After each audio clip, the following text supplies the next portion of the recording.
All right, let's give a warm Hannity Show welcome to Lara Trump is with us.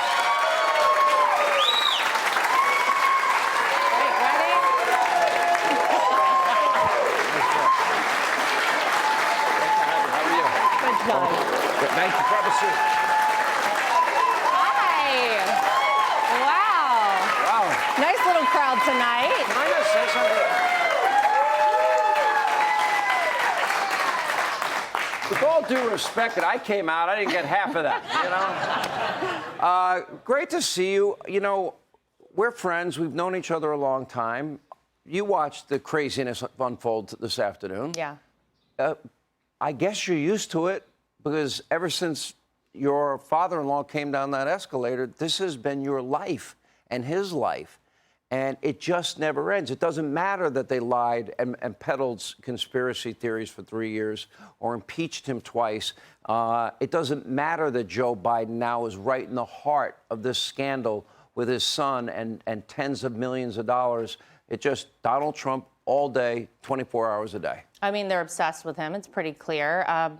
And, you know, I think they thought, Sean, that after the 2020 election, the Donald Trump situation was over for them. And an election which, by the way, let me just clear it up for anybody that has any questions out there.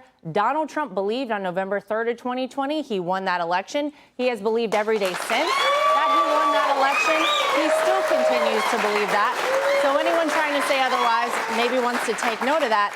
They thought they were done with Donald Trump. Then he decided to run for president again. And the problem they have on the Democrat side, you just pointed out, Joe Biden. Joe Biden has not only failed this country utterly, he is unable to do the job of president of the United States. We can see that day by day. He's got the corruption that keeps coming out day by day. We find more and more evidence of what happened. So they're in a corner on the Democrat side. They have a real problem on their hands. So what did they do? We all saw it. They have weaponized every system possible against their political opponent, third world communist tactics. What they never guessed would happen, though, Sean, is happening. It has made Donald Trump stronger. And everyone sees it. It really is so counterintuitive, though, isn't it? In as much as, okay, so you think if somebody gets charged or arrested, oh, okay, and they're running for political office, their numbers would go down. Now, there were issues with 2020. We know that. Yeah. You know, we had states that had laws where partisan observers were, by law, supposed to watch the vote counting.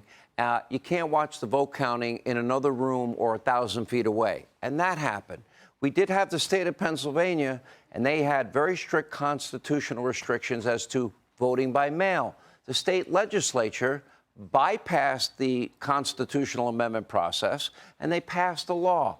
No, they should have gone the hard route. We had other issues in Wisconsin, a 3-4 decision, stinging rebuke by the Chief Justice in that state.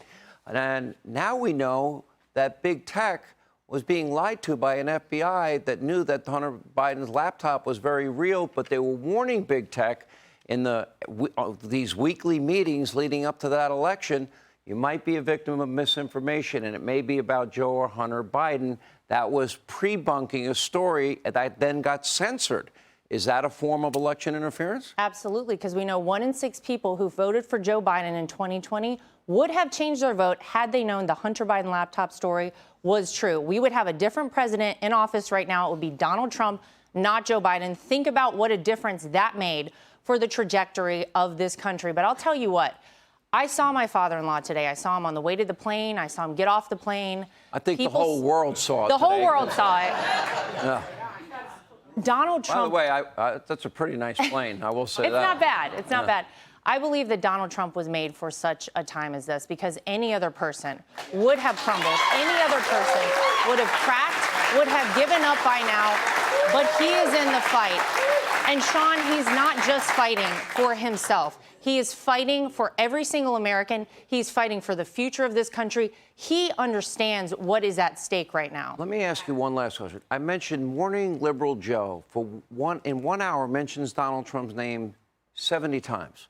Between the hours of 6 a.m. and 4 p.m., Devin Archer testimony day on Monday, 750 mentions of your father-in-law, only 48 mentions of Devin Archer, who's corroborating that Joe was up to his eyeballs in these business deals that made them tens of millions of dollars.